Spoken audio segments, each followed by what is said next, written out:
I just wanted to stop by and pay my respects to an old high school buddy that I heard just recently passed away.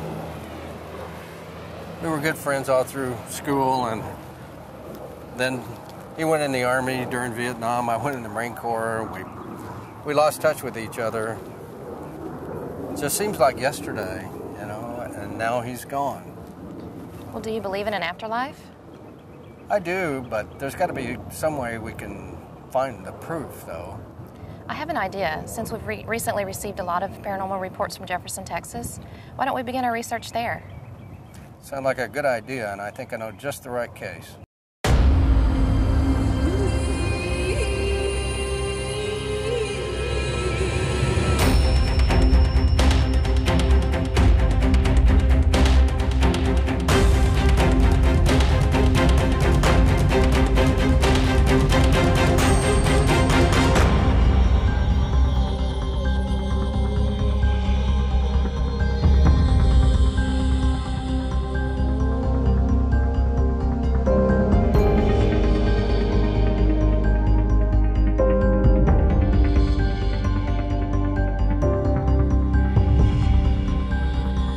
There's a group dedicated to investigating the unknown, the Extraordinary Phenomena Investigations Council, EPIC. Its mission is to explore the world's great mysteries, taking science to the edge of human reality, going beyond the limits of knowledge, each investigation an epic voyage of discovery.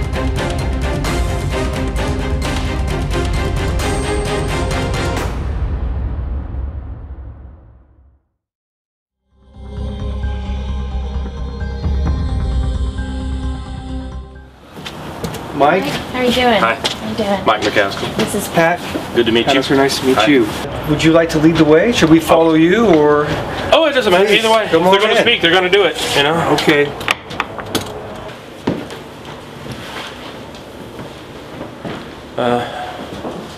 Let's start with, and you walk in. Gentleman, he appears to be in his late 50s, early 60s. What's interesting about him is that I picture him something, the way he wants to show himself to me is a man of importance, and he's in complete black, and it's a Western outfit. Even everything is black except for the shirt.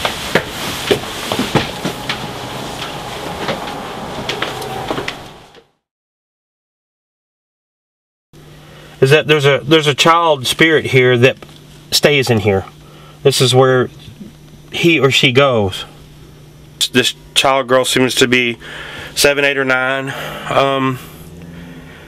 She appears to have died of some sort of fever, some sort of terrible sickness.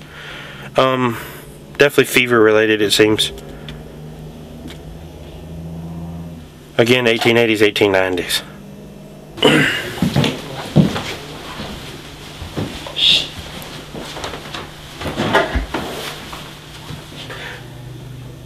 Two people have died in this room.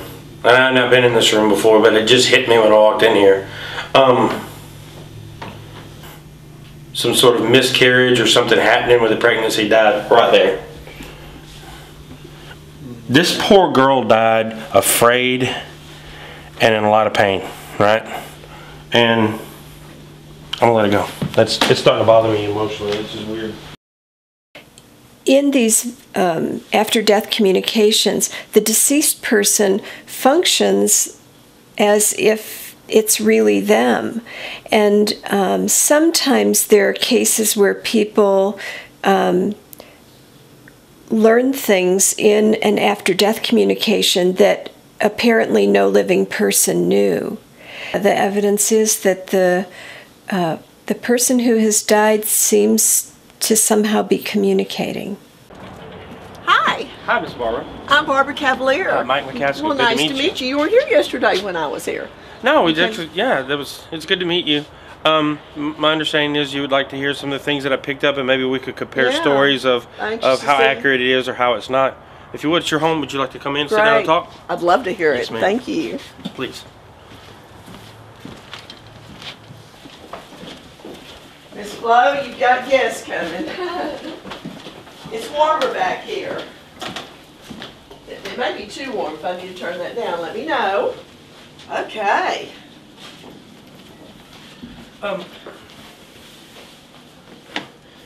If you would, my initial impression, of course, I came in late yesterday afternoon, and as I walked into your home, the first thing that I did pick up to speak about is a man that seems to be in his late 50s, early 60s, complete black outfit, but like a Western formal wear, right? He had the jacket, the vest, the white shirt under, either slacks or jeans, and a black cowboy boots.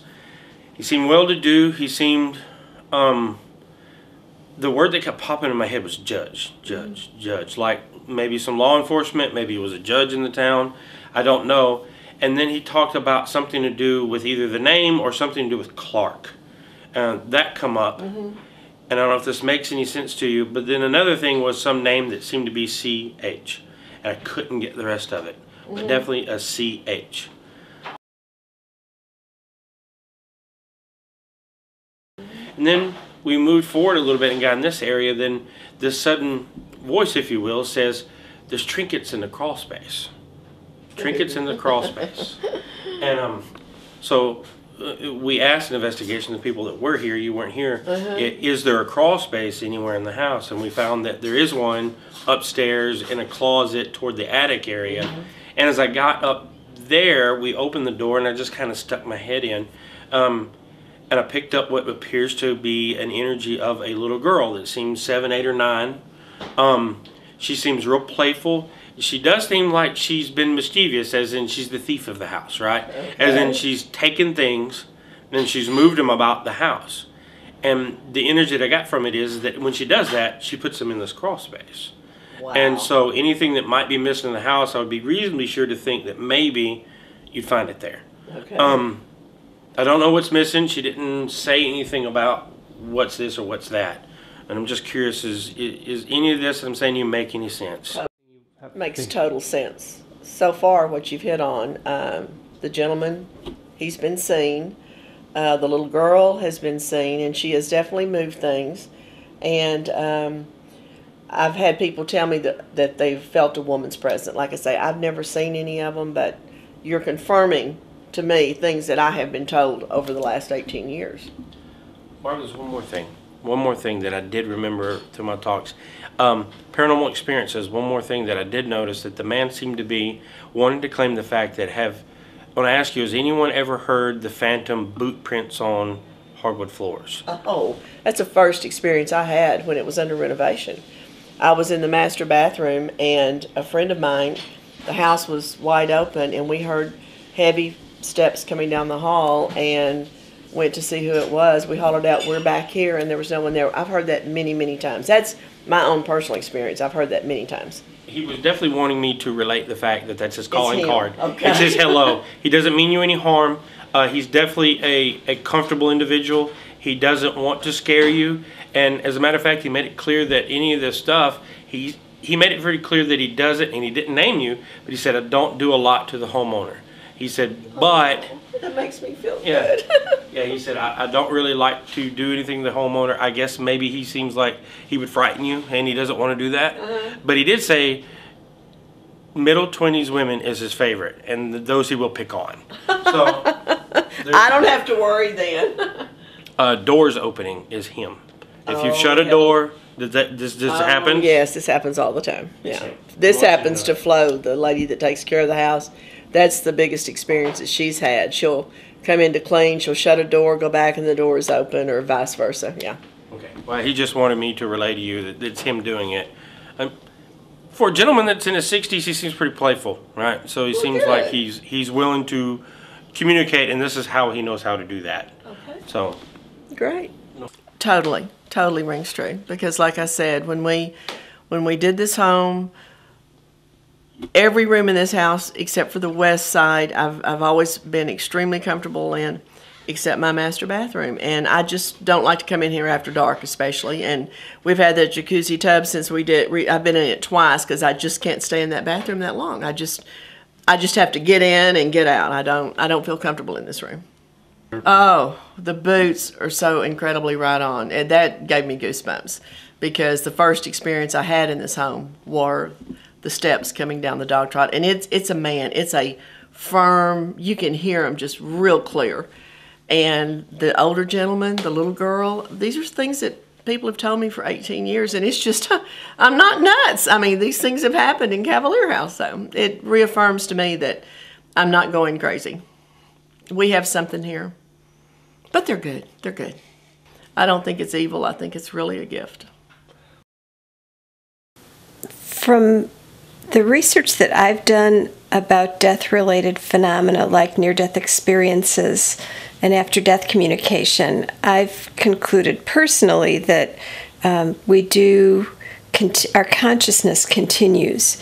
And people have used analogies like dying is sort of like taking off an old coat. And so now the nature of consciousness outside the physical body is somewhat different. There's some similarities and some differences, at least from what we can tell so far. But consciousness itself seems to continue.